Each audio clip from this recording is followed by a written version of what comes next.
Hey there, this is Clay, and today is video number 3 in the video series that we're doing here on 5 little kind of tweaks or pivots that you need to make in order to really have a much easier time getting back together with your ex.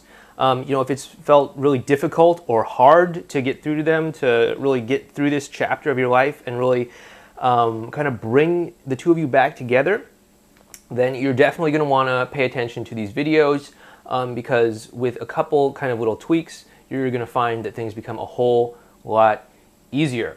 Okay, so we talked before about no contact rule and all that. We talked about reattraction and all that. And so today, this actually is inspired by a message that that we got. And this was a person who, they met up with their ex, they were talking with them, they had some kind of interaction with their ex, and then after that, they were concerned that things didn't go well, that there wasn't this like sort of popping, snapping sense of connection, infatuation, this romantic whirlwind between the two of them. And they wanted to know what was going on, what could they do to make that happen. And here is kind of where this next phase comes, this next video topic comes in. And this is really on the topic of expectations, okay? Now, when a lot of people talk about expectations, they talk about like, oh, you need to lower your expectations. You need to expect nothing from the world. That way, when you get nothing, you won't be disappointed. And that's not what I'm talking about at all. I'm not talking about becoming an Eeyore here and, expecting to be disappointed and chronically depressed for the rest of your life or anything like that. All I am asking you to do is to leave behind these ideas about what it should look like, what it should be, and instead just kind of open yourself up to the idea of letting the interaction unfold as it does, okay? And this is really important here. This is really super important because when you walk into an interaction with your ex, when you have these expectations, these notions that, okay, it has to be romantic, she has to laugh, he has to, give me a kiss at the end of the day, or something like that. There's this kind of sense of neediness, of desperation that comes with that. And it's this like feeling that really saturates everything that you're doing. You may not think that it does. You may think that you can hide it. You may have heard like, oh, I can just fake it till I make it or something like that. But that's not true, at least in relationship situations. You really have to be able to walk the walk and talk the talk. And if you are trying to force it to be a certain way, if you're trying to force it to be romantic, if you're trying to force it to be some sort of like infatuation, like, oh yeah, I missed you so much, we should go on this romantic thing next. Yeah, if you're trying to force that to happen, they are going to feel your ulterior motives. People are a lot more in tune with their emotions than maybe you think.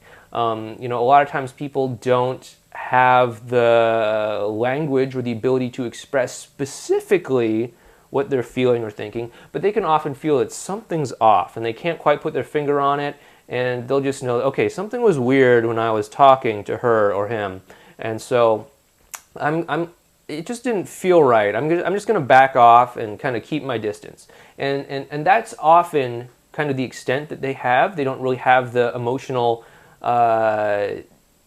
capacity to really understand how they're feeling at a deeper level and really verbalize it and vocalize specifically what's going on, but they will still feel that feeling that something is off. They will still feel that undercurrent of ulterior motives, that undercurrent of expectation, of neediness, of trying to force it to be a certain way, of trying to force them to be a certain way. Nobody likes it when someone tries to force them into being a certain way, just like, if I don't know where you're at in your life, but nobody likes when their parents try and force them to, be an engineer or a doctor or a lawyer or anything like that, when really they just want to be an artist. Nobody likes that. They always carry this sense of resentment. They always carry this like, I can't believe I have to go and do engineering school or something like that.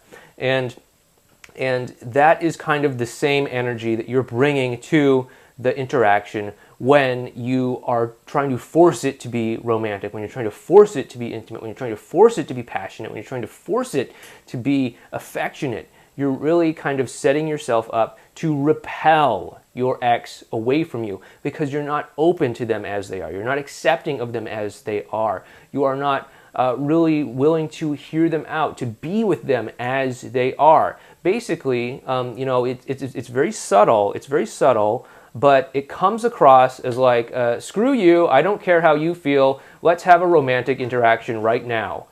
And that's not fun. That's not fun for anybody, especially not your ex, and it's not going to get the two of you back together. It's going to repel them, and it's going to make them want to distance themselves from you. So what I really want to encourage you to do is to kind of open yourself up more to really experiencing and being a yes to your ex, no matter how they may bring themselves to you, whether that is maybe they're curious about you, maybe they don't want to be romantic with you, maybe they actually hate you, maybe they're like really mad at you right now. And if you can actually be a yes to that, if you can be like, yeah, I get you, you're really angry at me right now. Yeah, tell me more about that. Just if you're just like really welcoming that in, then that's going to come across as so much better than getting defensive, than trying to justify your actions or anything like. Because that's just all like not really connecting with them at an emotional level. That's just kind of talking to them at this cerebral level, and that's not where relationships happen. It's not like you're going to make like the best chart in the world, the best like annual report in the world that documents why your relationship should work out. You have to have it happen at an emotional level. Okay, I hope that's pretty clear. I hope that's obvious. I hope you get that. And so what I really want you to do today is to make a decision. It's decision time again.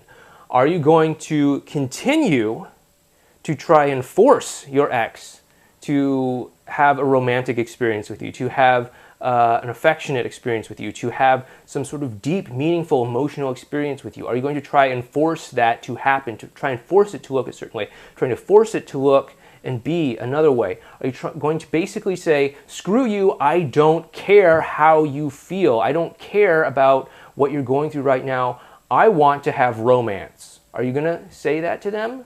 Either subtly or explicitly, hopefully not explicitly, but hopefully not subtly either. Or are you going to be willing to open yourself up to them and meet them where they're at? Meet them where they're at and really have a connected experience with them, no matter where they are. Whether they're, angry at you, whether they're really depressed, whether they just don't feel like being romantic at all, whether they're just kind of apathetic. Are you willing to be open to that? Are you willing to embrace that? Because I can promise you that is the root of emotional connection. And when you can stop trying to force it, and when you can meet someone where they're at and really listen to them and have them feel heard and seen, you're going to have much, much better results than if you try and force romance or force affection or force intimacy or anything like that. So I want you to decide right now which path you're going to choose, okay? And if you're going to, and if you choose to take the path that I'm recommending, which is to be more open, more accepting, more understanding, then I really want to invite you to sign up for the X Solution program. We've kind of touched on this before, but this is one of the relational skills that we teach during the active no contact section of the X Solution program. We show you how to really cultivate this feeling of openness, this feeling of expansiveness, this feeling of acceptance, this feeling of really meeting your ex where they're at, regardless of how they feel, and being able to handle how they feel, no matter how they feel, even if they're like angry and spitting fire at you, and angry at you, and saying that you are the problem. You can still have that emotional capacity to not get defensive, to not shut down, to not basically block them out. And you can actually use that through a kind of, jujitsu of sorts, through emotional jujitsu, to kind of leverage that into a feeling of deeper attraction, deeper connection, deeper understanding of one another. And if that's something that you'd like to do, I'd like to invite you to sign up for the X Solution program. There's a button down below. You can click on that. read more about what it is. If it sounds like a good fit for you, you can go ahead and sign up.